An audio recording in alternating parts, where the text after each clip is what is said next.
seja muito bem-vindo, muito bem-vinda para mais essa edição do Papo com Ela. Me diz uma coisa, você sabia que ontem, dia 29 de outubro, foi comemorado o Dia Nacional do Livro? Pois é, e a gente aproveita essa data para conversar um pouquinho sobre todo o processo que envolve a confecção de um livro, começando pelo hábito da leitura. O Brasil ele não é reconhecido por essa prática. Aqui no nosso país, lemos em média 5 livros por ano somente. E quem traz esse dado é a pesquisa Retratos da Leitura no Brasil, do ano de 2019. Quanto menos a gente lê, menos livros são vendidos. Não é sem razão que a gente viu, por exemplo, o fechamento de muitas livrarias, o que se agravou na pandemia de Covid-19. E para entender o que o mercado vem passando e quais as expectativas da produção de livros, é que eu recebo agora o diretor-presidente da Humanos Editora, Leandro Dornelles. Leandro, muito obrigada por ter aceitado o nosso convite para que a gente pudesse conversar um pouquinho mais aqui no Papo com Ela sobre esse cenário dos livros de produção, tanto pela parte da editora, como também do nosso mercado de produtores, digamos assim, de escritores aqui em Mato Grosso.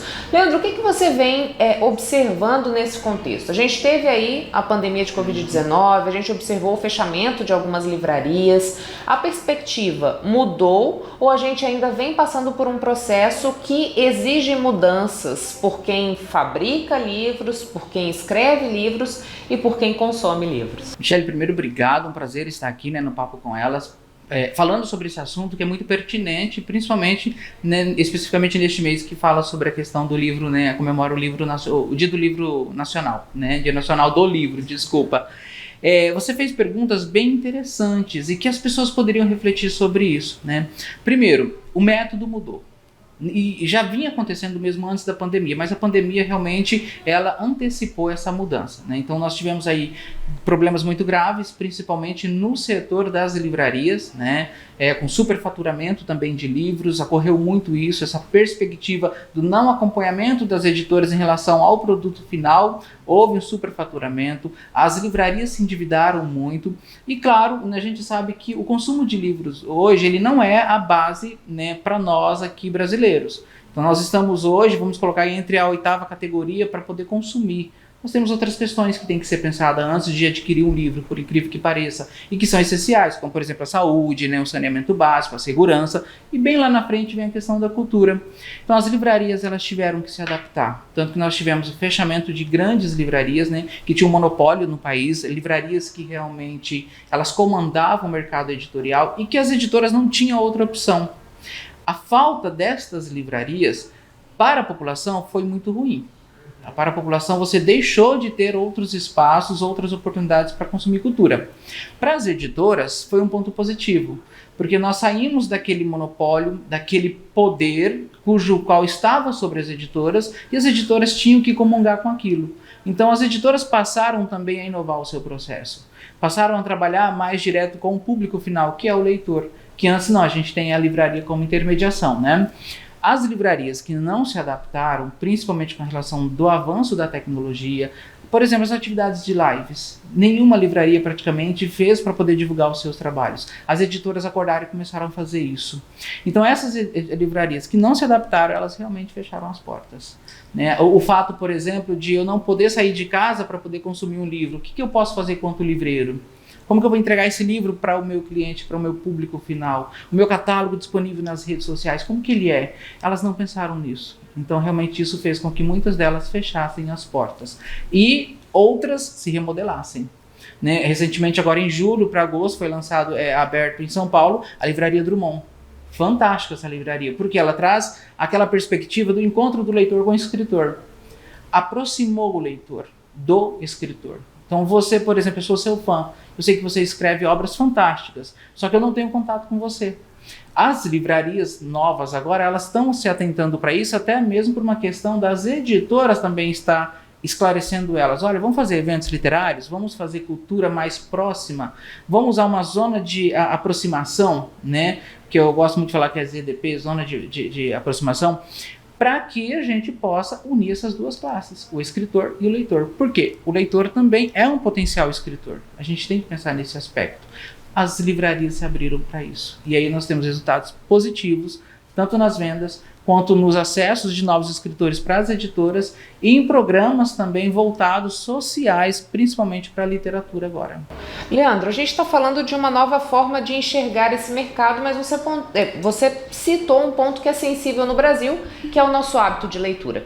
Né? A gente está aí numa média, segundo uma pesquisa de 2019, de consumo de 5 livros por ano. Né? Como que isso impacta na atividade das editoras, que é o ramo que você está à frente, você toca uma, né? Então, como que fica isso, né? A gente tem, por exemplo, um programa da Humanos para incentivo à leitura? Nós temos o Humanos Literário, que é um programa realmente voltado para o público final, para que a gente leve o escritor, a gente leva também leitor. Aqueles leitores que assíduos na leitura, que sabem de debater aquele conteúdo ou determinado livro, nós levamos também para poder fazer esse bate-papo, levamos autores e leitores ao mesmo tempo, se for necessário também, para que eles possam dialogar. E nós temos também um encontro com escritores, que ele ocorre mensalmente em um shopping. Qual que é o objetivo? Ao mesmo da Drummond. E nós começamos antes da Drummond na época, a Drummond foi lançada agora, que é justamente aproximar o escritor do leitor. E aí é bacana porque o escritor vai, ele apresenta a tua obra, ele discute sobre a obra, o leitor geralmente leu, ou se não leu, faz perguntas ali, e ele mesmo pode comercializar a obra dele também, independentemente da editora fazer esse processo de comercialização. Agora, em relação à questão da leitura, a gente sabe que é um hábito, né? Se você não desenvolve esse hábito, você não consegue realmente desenvolver a capacidade da leitura, e muito menos da escrita ou do diálogo, né, da oratória. O que nós, quanto editora, fizemos? A gente é sempre criativo, com lives, né, com podcast, com encontros com os escritores, com dicas que a gente distribui nas redes sociais, com interações nas redes sociais, com bate-papos descontraídos. Sabe aqueles bate-papos assim, bem simples mesmo, que as pessoas acreditam, por exemplo, que eu vou falar com um escritor, ele é todo poliglota, ele vai falar certinho. Não, a gente acabou com esse mito. Escritor também fala errado, escritor também escreve errado. Né? E aproximar essa realidade e mostrar para as pessoas, Michele, que por mais que as pessoas não consomem livros hoje como deveria no Brasil, nós temos um grande grupo ainda que consome. Só para você ter uma ideia, em 2019 essa era a medida hoje, né, era a medida atual de consumo de pessoas de livro no Brasil. Na última Bienal que nós tivemos no ano passado, neste ano, né, em São Paulo, foram mais ou menos de 5 a 10 livros por pessoas consumindo. Olha que fantástico isso. Olha como melhorou. E tudo isso graças à pandemia, porque a pandemia e o isolamento social fez com que as pessoas se aproximassem da escrita e da literatura. A editora mesmo, ela abriu um campo há um tempo atrás, principalmente para poetas, contos, de pessoas que estavam isoladas na pandemia e que quisessem, né, escrever tudo que vivenciou. A gente pegou obras fantásticas, inimagináveis, que se a gente tivesse ficado quietinho, a gente não saberia que tinha. E é claro, aí a gente batalha também com as gráficas, né, que a pandemia levou o preço do papel lá em cima. Então hoje, para publicar um livro, ficou mais caro. Só que nós, quanto editora, a gente faz aquele mapeamento no Brasil inteiro para ver qual é a gráfica que é especializada em livro, que ela tem uma grande quantidade de estoque de papel e quais os papéis que a gente pode intercalar que não prejudicam o meio ambiente e que a gente possa consumir e chegar num produto final mais em conta para o consumidor. E a nossa média hoje, né, de preço de livro hoje, ela está entre 35 a 42. Né, exceto aqueles que são mais técnicos, que pode passar de 60, 70, chegar até 100 e poucos, 120, 130 reais. Mas tudo isso é pensado, tá? É pensado dentro de uma microeconomia, principalmente para nós aqui do estado de Mato Grosso, porque você provavelmente, como falou sobre a questão do consumo, no Brasil em si nós temos bastante leitores, mas parte desses leitores são, como que eu posso dizer, pessoas que gostam de fazer coleção. Capas lindas e maravilhosas. A gente tem que ser criativo nisso também, tá? Só que a gente cuida, a gente coloca qualidade no livro, coloca uma capa excelente. Não dá para você só colocar a capa, porque quando você lê o livro, você destrói a empresa, destrói o escritor e a capa também, né? Mas assim, atualmente no Brasil, por mais que nós temos consumidores que compram como decoração, tem aqueles que consomem. Agora, grave mesmo no nosso estado de Mato Grosso, que está abaixo da média, né, de leitura no Brasil. Nós temos no estado 3, 4 editoras, né? E a maior parte das pessoas, até mesmo de Cuiabá, não sabem da existência dessas editoras. E aí entra uma questão: culpa de quem? É da governança? É dos governantes? Não. Eu fui o primeiro a levantar essa bandeira. Eu falei, não é culpa dos governantes, é culpa das editoras. Por isso que nós temos projetos voltados para a literatura, de maneira a aproximar o escritor dessa realidade e o leitor também dos escritores. Fazer chegar a população à existência, Fazer chegar. Né? Comunicação. Isso. Comunicação, exato. Entende? Fazer o que nós estamos fazendo aqui. Entende? Se preparar para poder fazer uma entrevista, se preparar para trazer informação, se preparar, por exemplo, para eu virar ali e falar assim, gente, vocês sabiam que hoje no Brasil, isso em 2022, no primeiro semestre, tá? O consumo de livros chegou a 1,160 bilhão de reais. Olha para você ver o quanto isso impacta na nossa economia.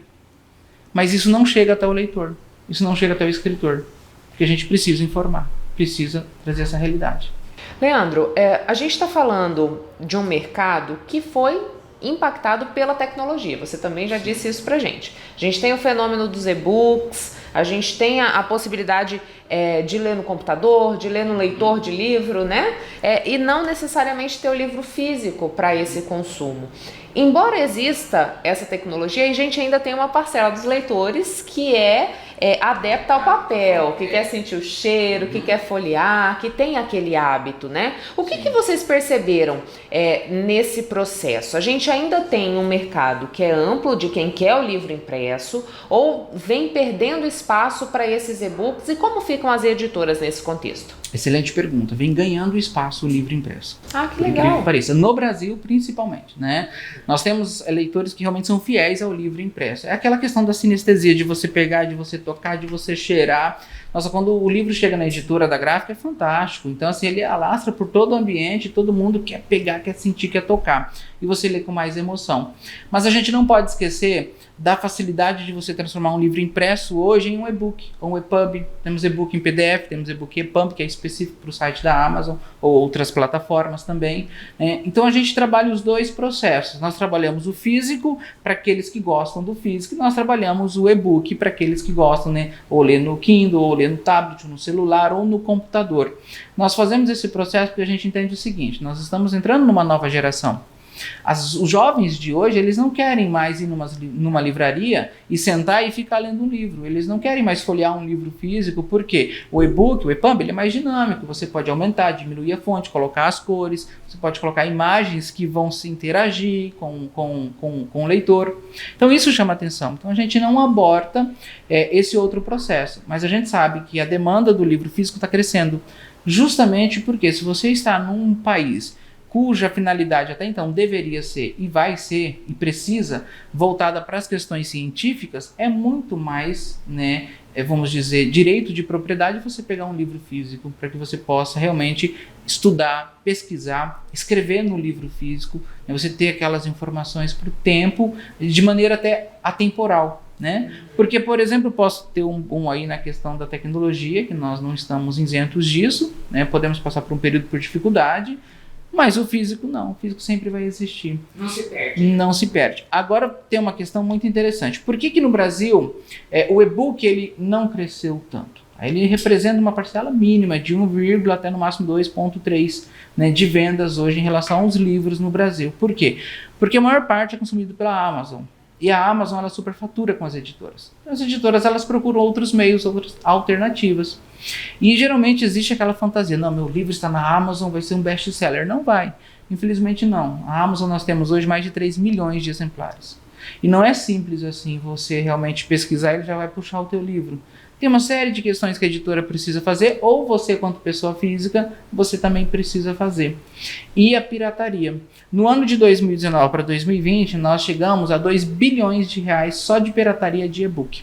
E 600 milhões de pirataria de livro físico. Portanto, o livro físico é mais seguro para o escritor, para a editora e também para as livrarias. E agora me conta uma coisa. Você sente dificuldade para conversar sem passar por momentos de rispidez ou agressividade? Muitas vezes deixa de falar o que incomoda porque não tem aquele jeito tranquilo para se expressar e a coisa parte para ofensa? Pode não parecer, mas muita gente tem dificuldade na hora da comunicação. E é por isso que vamos conversar com a psicóloga e musicoterapeuta Mariana Nunes sobre a comunicação não violenta. Mariana, muito obrigada por aceitar o nosso convite para que a gente pudesse conversar um pouquinho mais aqui no Papo sobre comunicação não violenta, comunicação assertiva, enfim, como a gente achar mais apropriado utilizar esse termo. Queria que você começasse explicando para a gente por que é importante a gente começar a acender aí a luzinha amarela para perceber se a gente tem ou não essa habilidade de se comunicar de uma forma que não seja violenta. Na verdade, eu acredito que se você nunca estudou sobre isso, nunca parou para pensar, provavelmente em algum momento da vida, em alguma situação, você esteja usando sim a comunicação violenta.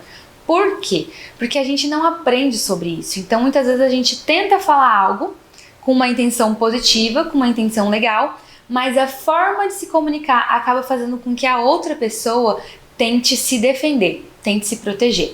Então, se você está passando por muitas brigas, discussões, ou está se calando demais com medo de ofender, provavelmente está faltando aí essa habilidade. E por que a gente não tem essa preocupação, digamos assim? Porque você acabou de falar pra gente, né? Se você não teve um treinamento, provavelmente você está numa comunicação violenta. Por que a gente não se atinou para isso ainda, né? Para ter, por exemplo, na nossa formação escolar, alguma coisa que discuta esse processo? Porque, pelo que me parece, a comunicação não violenta, ela evita conflitos, certo? Com certeza. Tanto no nível micro como no nível macro. Eu acredito que a gente não tenha percebido isso, em geral, de como se atentar a isso, de mudar a comunicação, porque isso está muito enraizado socialmente, culturalmente. Então a gente aprende isso na escola, a gente aprende isso em casa, a gente aprende isso no trabalho. Quando eu falo isso, eu estou dizendo da comunicação violenta. Então a gente naturalizou aí ao longo dos anos alguns comportamentos que têm essa pegada violenta. Então a gente percebe que tem algo dando errado, mas a gente não entende e não associa isso à nossa comunicação. Então quando você estuda, você percebe, então é isso, então é por isso. Muito se falava de que a empatia acaba sendo uma chave para essa comunicação não violenta. Você pode falar um pouquinho mais para a gente dos 4 pilares que caracterizam essa comunicação não violenta? Sim, a comunicação não violenta, como você disse, ela tem 4 pilares, que na verdade são 4 passos. Então é observação, sentimento, necessidade e pedido. O que significa isso? Quando você segue esses passos, você consegue ter certeza de transmitir exatamente a mensagem que você deseja. Já viu quando alguém fala algo e fala, mas não foi isso que eu quis dizer? Então, eu quero dizer algo e com as minhas palavras, com os meus gestos, com o meu comportamento, eu acabo transmitindo outra coisa. Então, esses passos fazem com que a gente tenha certeza, tenha clareza da mensagem que a gente quer transmitir e faça isso chegar a outra pessoa da maneira correta. Então, por que é importante esses 4 passos? Vou falar um pouquinho de cada um. Quando a gente fala de observação, a gente está falando de observar e não avaliar. A tendência é a gente tentar avaliar. Então, seria o julgamento, isso? Seria mais ou menos isso, um julgamento. Uhum. Quando eu faço uma avaliação, é quando eu atribuo um juízo de valor. Então eu digo se aquilo é bom ou mal, se é legal ou é chato, se é positivo ou negativo. Eu coloco a minha impressão como um instrumento de julgamento, como uma avaliação. Isso faz com que a outra pessoa recue, com que a outra pessoa nem te escute. Porque, você tá me julgando, então eu não vou te escutar. Aí já começa a comunicação violenta e você já nem consegue realmente ter um diálogo. Então, quando você observa sem avaliar, ou seja, você faz um juízo de fato. Oi, Michele, você está com uma blusa preta.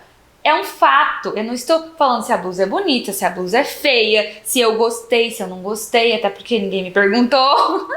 Entende? Então eu não estou julgando, eu não estou avaliando. Quando eu avalio, eu faço com que essa outra pessoa se proteja, se defenda, porque ela se sente ameaçada, né? A sua necessidade ali é ameaçada, porque eu tenho a necessidade de ter autonomia, eu tenho a necessidade de ter o meu livre-arbítrio, a minha escolha. Então, se você julga como se fosse bom ou mal, enfim, eu me sinto ali tolhida. por essa palavra, por essa avaliação. Então, quando você observa sem avaliar, você permite que a outra pessoa tenha o seu espaço, tenha a sua liberdade. E você não interrompe isso, você não invade esse espaço. Você simplesmente observa. Eu observei que tal. E aí é uma excelente forma, por isso que é o primeiro passo, de você iniciar uma conversa. Porque você vai compartilhar com a outra pessoa algo que ela também percebe. Algo que para ela também é uma realidade. Por quê? Porque é um juízo de fato. O segundo passo é o sentimento. Então, ao invés de falar o que você tem que fazer, o que você não tem que fazer, eu falo como eu me sinto. Vou usar um exemplo aqui. Por exemplo, você tem que me respeitar mais. Quando eu falo isso, eu estou falando o que você tem que fazer. Então, a outra pessoa pode entender como um julgamento e pode se sentir ameaçada, como eu já disse. Como uma ordem também, como uma ordem também, exatamente. E se eu falo, quando você chega atrasada, eu me sinto desrespeitada. Às vezes até essa palavra desrespeitada pode ter uma conotação pejorativa, porque eu tô dizendo que você não me respeitou. Mas assim, quando você chega atrasada, eu me sinto lesada. Eu sinto que o meu tempo foi prejudicado. Eu sinto que o meu dia não vai ter a mesma organização, não vai ter a mesma produtividade. Então isso me atrapalha. Estou dizendo como eu me sinto. Isso me atrapalha a ter os meus outros compromissos do dia, a me organizar. Isso me deixa ansiosa. Então eu estou dizendo como eu me sinto e não como você deve agir. Então isso faz com que a gente consiga ter uma comunicação muito mais leve, muito mais fluida. Por isso é o segundo passo. E a gente vai para o terceiro passo, que é a necessidade. Eu já fiz uma observação, né? Eu já falei, percebi que nessa semana, todos os dias, você chegou 15 minutos depois do horário. Percebe que não é uma avaliação. Ah, você sempre chega atrasado. Ah, você é um enrolado. Não, percebi que você chegou 15 minutos todos os dias dessa semana. É um fato. Mesmo que a pessoa se sinta envergonhada ou até se sinta atacada de certa forma, ela ainda vai perceber que isso é uma verdade. Então, tem mais chances dela continuar te escutando. Percebi isso, essa é a observação. Aí, o sentimento, me senti ansiosa porque tenho outros compromissos, então, sentimento. Necessidade, eu preciso alinhar com você os nossos horários, os nossos compromissos, porque preciso ter mais produtividade, porque tem uma meta, porque tem um objetivo. Para isso eu preciso ter essa organização da semana, por exemplo. Então eu tô falando qual é a minha necessidade. E por último eu faço um pedido, que é te mostrar o caminho para que você possa enriquecer a minha vida. Então eu já te falei, já fiz uma observação, já falei do meu sentimento, já falei qual é a minha necessidade. E por último eu aponto uma forma para que, se você quiser, você possa contribuir com a minha vida. Então, eu não jogo no ar uma indireta. Ai, nossa, que chato, toda vez é isso. Ah, chegou cedo para amanhã, né? Que acaba sendo uma comunicação violenta. E muitas pessoas falam, ah, mas eu não falei nada demais, eu tô certa.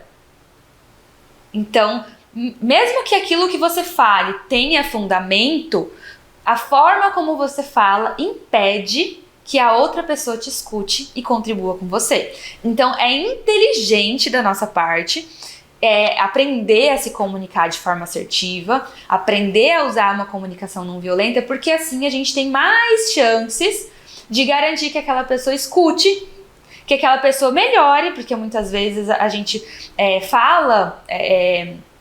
faz apontamentos que podem servir de melhoria sim para o outro. Então, tem mais chances da pessoa escutar e contribuir realmente, fazer aquela, não, verdade, você tem razão, me desculpa, vou tentar mudar, vou tentar melhorar. E o pedido é essa quarta etapa mesmo, que você faz essa síntese, mostrando de que forma aquela pessoa pode contribuir com você, caso ela queira, caso ela seja disposta.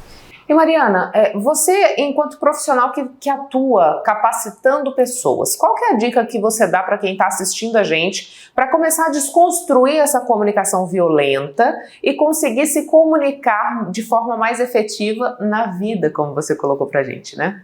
Eu acredito que, assim, o primeiro passo é ter autorresponsabilidade.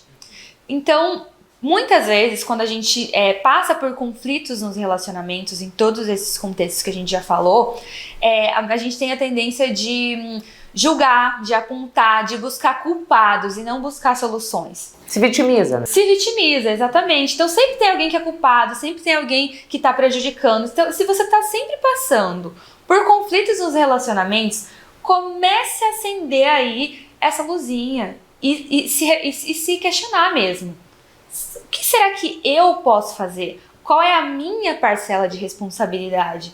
Eu acho que esse é o primeiro passo para você começar a perceber em quais aspectos é possível melhorar, para que você pare de depositar no outro. Por quê que é importante isso? Porque o outro, ele não está no nosso controle. Então, se você deposita no outro a responsabilidade por todos os conflitos vividos, você vai estar sempre passando por isso, porque você vai estar sempre se relacionando com novas pessoas e você não vai ter esse controle mesmo sobre o comportamento das outras pessoas. Mas sobre o nosso próprio comportamento é muito mais fácil a gente ter, não diria controle, porque um controle total seria até impossível, mas ter mais autocontrole, para que a gente consiga ter mais consciência, para que a gente consiga ter mais clareza, identificar onde estão acontecendo essas falhas e começar a fazer essa transformação diária nos nossos hábitos, no nosso dia a dia, nas nossas relações. Então, quando você começa a olhar para si, você fala, pode ser que a maneira como eu me comuniquei tenha causado isso. Pode ser que eu tenha pegado pesado, pode ser que eu tenha ofendido realmente. Enfim, aí você vai começando a perceber. E o segundo passo é estudar. Né? Não tem outro, né? A né? gente precisa aprender, porque se a gente já nascesse sabendo, todo mundo já estaria aí com uma comunicação assertiva, né? Tendo relações saudáveis, mas não é o que acontece muitas vezes. Então, identificou, percebeu, olhou para si, pegou a responsabilidade, começa a estudar, começa a prestar atenção, porque quando você acessa esse conhecimento, ele te traz muitas transformações diárias, pequenas e grandes transformações. Então, quando você começa a implantar isso mesmo no seu dia a dia, você começa, cara, por que eu não pensei nisso antes? Por que eu não estudei? Por que eu não aprendi isso antes? Porque faz muita diferença. Eu falo que ter uma comunicação assertiva te traz paz de espírito, porque você para de brigar, você para de reclamar e começa a encontrar soluções. Você se coloca agora num papel de aprendiz. Então, tudo o que acontece serve como um espelho para você. Nossa, por que aconteceu isso? Mesmo que tenha causado um constrangimento, uma situação desagradável, começa a perceber, começa a pegar realmente com esse olhar de aprendiz. Porque daí você sempre vai sair de uma situação que poderia ser desagradável, que poderia ser conflituosa e vai transformar isso numa situação de aprendizado. Então você vai estar sempre evoluindo e as relações com certeza vão perceber, né? Vão ter essa transformação, vão trazer esse resultado mais positivo. Mariana, no começo você falou pra gente assim, que muitas vezes as pessoas deixam de falar, né? Que é um sinal de que a comunicação é violenta, ou elas estão sempre envolvidas em conflito. Quando eu me calo para que eu não ofenda o outro, para que esse conflito não aconteça, qual é o prejuízo que eu tenho em não botar para fora aquilo que está me incomodando? Então, eu sempre digo que são dois caminhos da comunicação violenta. Então, a gente tem esse cérebro primitivo que aprendeu, né, ao longo de muitos anos, foi condicionado a isso, a entender que se eu estou diante de uma situação ameaçadora, são duas respostas, a resposta de luta e a resposta de fuga. A resposta de luta é quando você grita, ofende, quando você ataca alguém por meio da comunicação. E a resposta de fuga é quando você se cala, quando você se isenta de emitir uma opinião, para sempre evitar conflito. Ou muitas vezes acaba falando sempre sim, né? Mesmo quando você quer e precisa falar não, para realmente se afastar, para fugir daquela situação. Só que tanto a luta como a fuga, elas não resolvem o conflito. Na verdade, elas acabam até agravando o conflito. Se você ofende alguém, aquele conflito vai ser alimentado, vai aumentando. E quando você foge, você traz o conflito para si. Então você tá ali sempre se calando, sempre nessa postura de boazinha, como eu falo, né? Até faço uma brincadeira assim, que às vezes quando a gente não sabe se comunicar, a gente acaba fazendo muitas vezes papel de trouxa. Porque você não se posiciona, tudo tá bom, tudo tá legal, tudo pode ser, quando na verdade é impossível ser sempre bom, sempre legal, sempre sim. A gente precisa saber usar com inteligência o nosso sim e o nosso não. Cada um tem uma utilidade. Então, esse papel de fuga faz com que a pessoa se anule. Então, ela fica com uma identidade enfraquecida. Ela esquece de quem ela é, de tanto agradar o outro, ela esquece até daquilo que ela quer, dos seus sonhos, dos seus desejos, dos seus valores, porque ela tá tão confundida ali com o outro que ela esquece de si e acaba se perdendo. E isso chega, inclusive, pode chegar a situações muito mais graves, como, por exemplo, a depressão e o suicídio. A gente acabou de sair, né, do mês de setembro, Setembro Amarelo, e a gente ouviu muito falar a frase: falar é a melhor opção. Por quê? Porque quando você fala, você tem a capacidade, a possibilidade de encontrar ajuda. Então, essa pessoa que tá sempre falando sim, que tá sempre aceitando, que tá sempre se anulando, que tá sempre fugindo de um conflito por meio desse comportamento, ela acaba não tendo essa oportunidade de se conectar com o outro para mostrar tanto as suas dores e as suas fragilidades como as suas potências. Quero te lembrar que você pode nos ajudar a fazer o papo mandando a sua sugestão pelo WhatsApp 65 99992 1038. Espero a sua participação. Vamos agora falar de balé, que é uma das atividades mais recomendadas para crianças. Isso porque consiste em atividades físicas que trabalham a musicalidade, a lateralidade, a coordenação motora e um pouco de teatralização. Por isso, é considerado uma atividade bastante completa. Vamos conferir?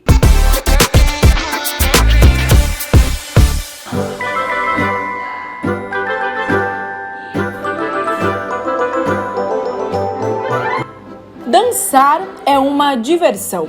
Talvez seja por isso que tantas crianças gostem da atividade. Eu gosto do balé, ele é legal. Feliz porque aí eu tenho alguma coisa para fazer durante o meu dia.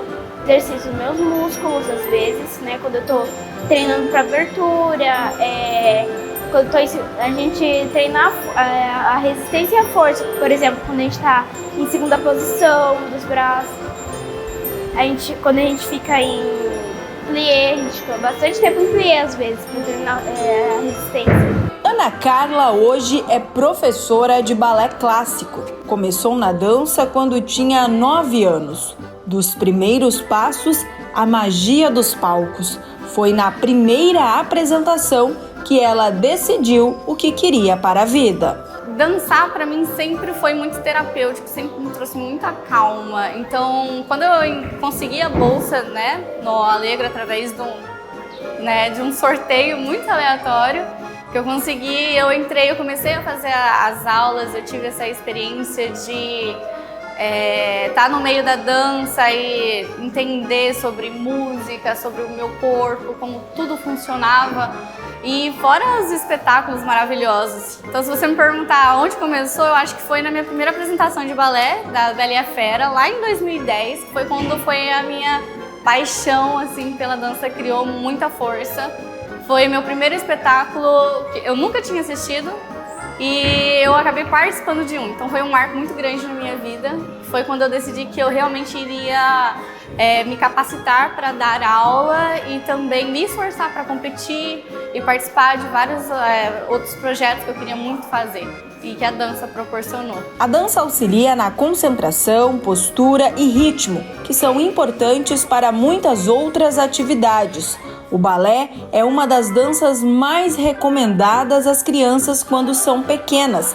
Favorece a criatividade, a musicalidade e o trabalho em grupo. Ele trabalha o corpo, coordenação motora, ele trabalha postura, ele trabalha a musculatura, tanto interna quanto externa, ele trabalha tudo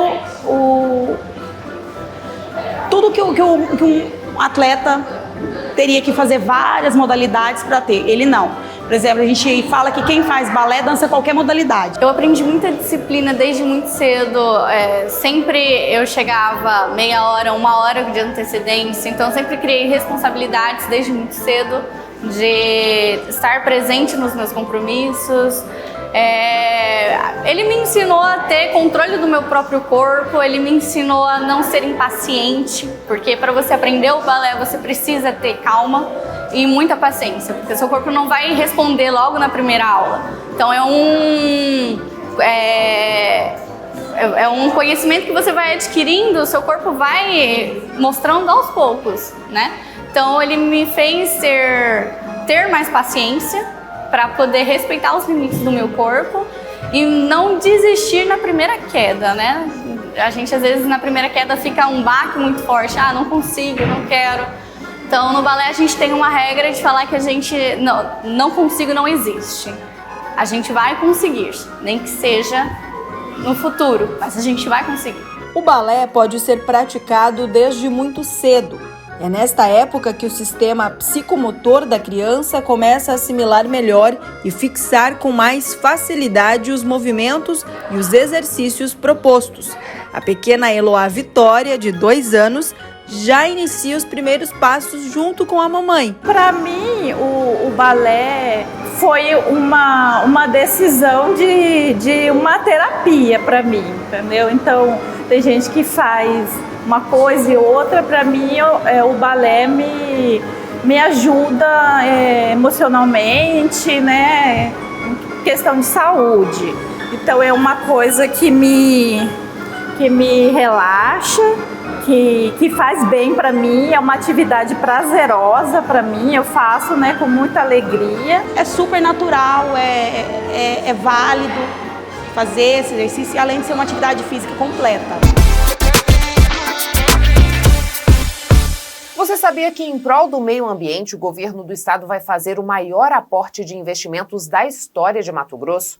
Serão 73 milhões de reais investidos em ações de combate a incêndios e ao desmatamento ilegal. O investimento é pesado e o combate também. Hoje, satélites cobrem o estado inteiro 24 horas por dia. Cada hectare é monitorado em tempo real e, em caso de irregularidade, a ação do governo do estado e do Ministério Público Estadual e Federal é imediata. Se você desmatar ilegalmente, vai pagar caro. As multas são pesadas e lançadas diretamente no CNPJ ou no CPF do infrator. Desmatamento ilegal não tem justificativa. É tolerância zero no nosso estado. Estamos vigiando e combatendo de perto. Um alerta do governo de Mato Grosso, Ministério Público Estadual e Federal. E é cada vez mais comum ver pessoas querendo abrir o seu próprio negócio, montar uma franquia ou mesmo se tornar um profissional liberal. Todos buscam mais qualidade de vida sem perder de vista a independência financeira. É neste cenário que muitos casais estão aproveitando o momento para arriscar montar um negócio e investir em suas próprias vidas, longe do cotidiano das empresas convencionais. Mas será que essa junção casamento e negócio dá certo? Vamos conferir agora no material produzido por Júlia Panosso e Adiel Lima. Já imaginou passar parte da sua vida ao lado de alguém, não só em casa, mas também no ambiente profissional? Essa ideia pode até assustar e parecer cansativa para muita gente. Já para Alexandra e Carlos, é o trabalho que traz ainda mais união para a relação. O casal está junto há 25 anos e há 24 empreende. Tivemos que aprender a separar os nossos conhecimentos. Então, até o momento que a gente não tinha essa maturidade para entender exatamente até onde um ia, até o outro começava a obrigação do outro, foi realmente complicado. Então, mas tudo foi um aprendizado, né? Nós começamos a trabalhar muito cedo e aí nós fomos desenvolvendo habilidades para conseguir trabalhar juntos. E hoje, depois de 24 anos, nós temos sim nossas funções muito bem organizadas, cada um faz uma parte dentro do escritório e flui muito tranquilamente. Ela é administradora e ele contador. O casal se conheceu na faculdade. Na época, não imaginavam e nem tinham planos de trabalharem juntos. Após 5 anos ou 6 anos, ela veio trabalhar comigo. Somar, porque no início sempre tudo é difícil, era apenas eu no escritório. E a gente foi traçando as nossas metas e crescendo, né? Então a gente foi amadurecendo. Então no início não foi muito fácil, porque a gente ainda não sabia lidar muito bem com quem tomava conta aqui, quem cuidava em algum aspecto dentro do escritório. Mas aos poucos a gente foi se moldando sim, e isso só veio a somar para a nossa evolução, tanto profissional no escritório, quanto em casa, nosso relacionamento, né? Então é bem, vamos dizer assim, saudável agora. E a gente precisou sim frear, né? Claro que houve discussões, mas o importante é ter respeito, principalmente dentro do casamento, porque nós estamos lidando com duas coisas que a gente ama, tanto a nossa casa quanto o nosso trabalho. Então, quando você aprende a respeitar, principalmente a opinião do outro, não é que ele saiba mais ou que eu saiba mais. São opiniões diferentes. E eu acho que, principalmente no casamento, é isso que dá certo, né? É a maturidade, é o autoconhecimento. Então, sim, houve problemas, houve muitos problemas, mas a gente conseguiu, com o autoconhecimento e principalmente com o respeito, fazer com que essa jornada dê certo. Para esta terapeuta de casal, saber equilibrar o relacionamento amoroso e o profissional facilita a aproximação do casal nas diferentes funções e melhora o grau de empatia. Cada pessoa é um indivíduo, é um ser único. Então, cada um tem o seu modo de desenvolver certa atividade. Então, no desenvolver esta atividade, o indivíduo coloca dentro dele o seu ser, né? As suas habilidades natas, né? E habilidades também adquiridas no decorrer dos anos. Então, é muito importante que haja um respeito, ou seja, quando se delimitar as funções, porque é necessário, né? Aquela conversa assim, venha cá me ajudar na empresa. Não vai funcionar. É preciso que cada função seja delimitada. Olha, você vai fazer isso e essa função é de acordo com o quê? Com a habilidade de cada um. Se um tende à organização, então automaticamente o ideal é ele ficar com a organização. Se o outro tende à parte administrativa, então ok, fique com a parte administrativa, fique com a parte financeira. Então precisa haver este respeito.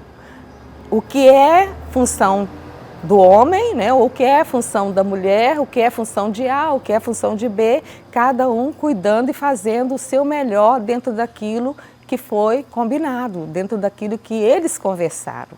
De acordo com uma pesquisa feita nos Estados Unidos, o índice de felicidade e satisfação profissional de casais que trabalham na mesma empresa é 2 vezes maior quando comparado ao de casais que não convivem no mesmo ambiente profissional. O tema é tão importante que outra pesquisa feita no Brasil mostrou que casais que trabalham juntos conseguem entender melhor as angústias vividas no dia a dia, assim como a carga horária e outras peculiaridades da vida profissional. Nós temos um exercício muito interessante que pode ser feito.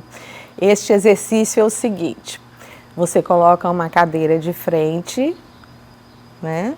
Você senta em uma, seu parceiro senta na outra e fica o mais próximo possível, ao ponto de encostarem um joelho no outro.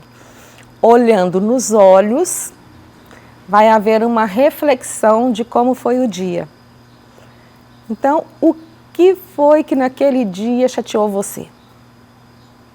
o que foi que provocou uma ansiedade, que desencadeou uma ansiedade na sua vida, né?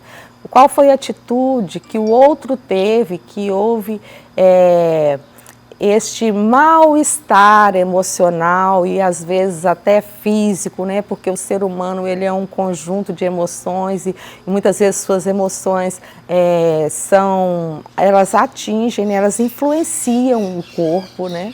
Então, isso precisa ser conversado, precisa haver uma transparência. E quando a gente olha nos olhos, né, a gente está olhando para a janela da alma, né?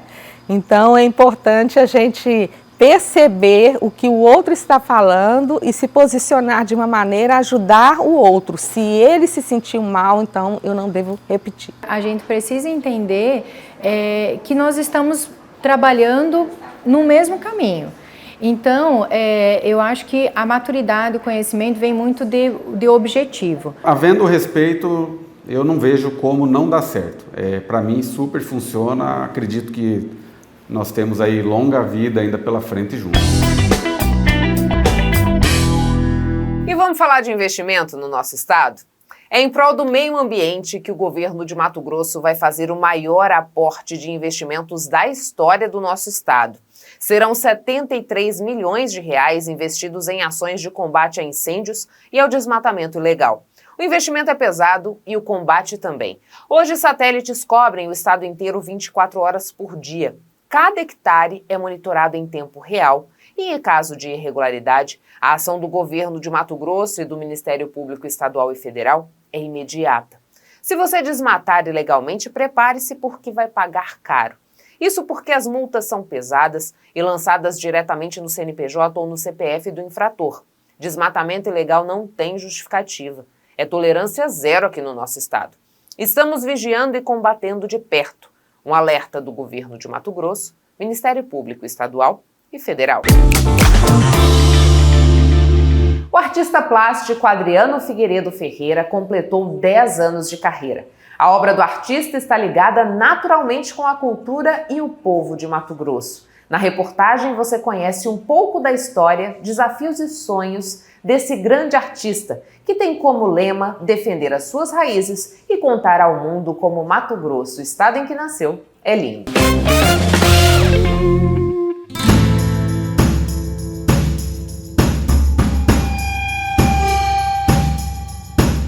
Pelas obras de Adriano Figueiredo, a cultura matogrossense é traduzida em uma rica explosão de cores e formatos.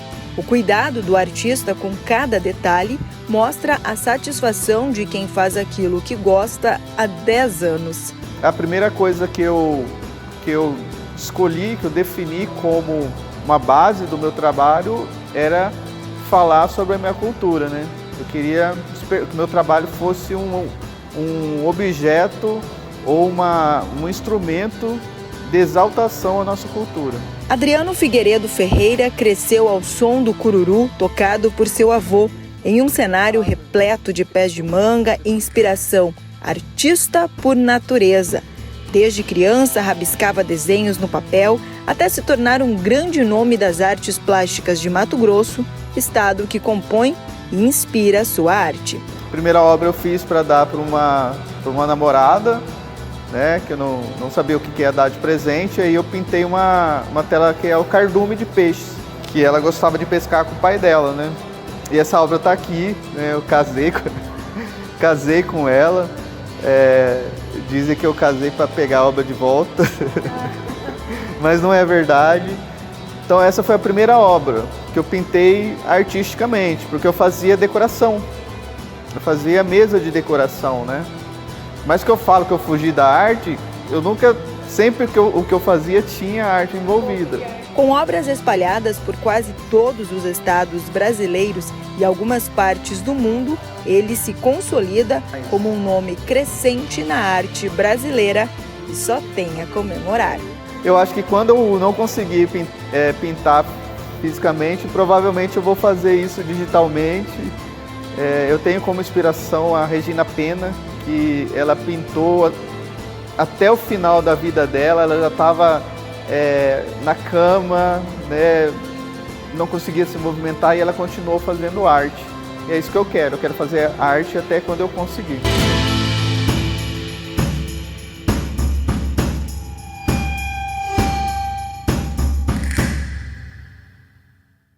Chegamos ao fim de mais uma edição do Papo com Ela. Meu muito obrigada a você que ficou com a gente até agora. Lembrando que você pode sempre nos ajudar a fazer o papo, mandando sugestões, seja para as entrevistas ou para os quadros que a gente tem aqui no programa. Para isso, basta mandar mensagem no nosso WhatsApp, o 65 99992 1038. A gente também está no Instagram, no @papo com ela, e no YouTube. Se ainda não nos segue, dá essa moralzinha e começa a seguir o programa. Tenha uma excelente semana e a gente se vê no próximo domingo. Eu espero você. Um beijo e até lá!